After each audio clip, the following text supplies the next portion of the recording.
Ngiyala yonke imimoya, amadimoni, amadevil worshippers, amasathanisi, awanasabelo la ngaphakathi nasendlini, awanasabelo yonke indawo nalapho kuzolalwa khona. Mfafaze igazi lakho Nkosi, ngithi ngegama elinamandla likaJesu Kristu ophilayo nangegunya engilinikeziwe kuMathewu 18:18, ngiyala yonke imimoya ngithumele esihogweni ihambe yokudla.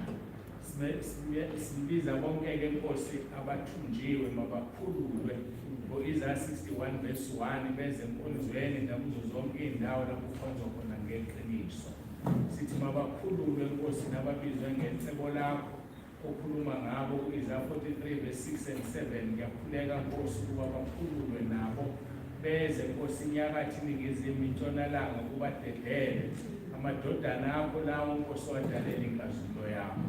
Ngikhulekela-ke Nkosi nabo bonke abazodlulisa izwi kusukela namhlanje kuze kube yisonto, bakhuthalele ukuziveza beyizisebenzi ezithembekile ezigqokisa kahle izwi lakho.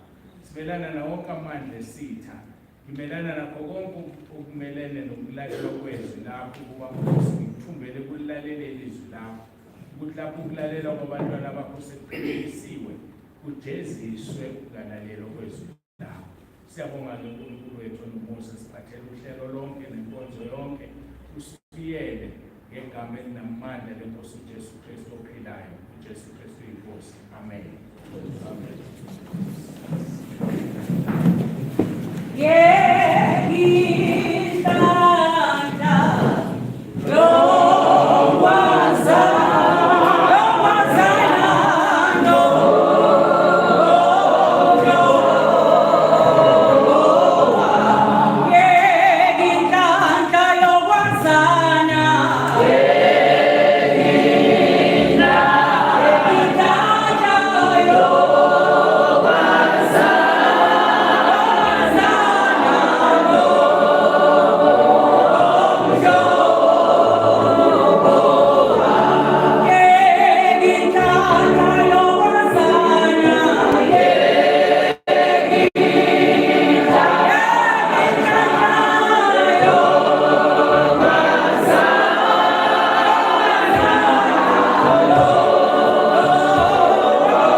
wasemandulo ukuthi loba khona simnikeza udumo nje ngale kokuthatha isikhathi 25.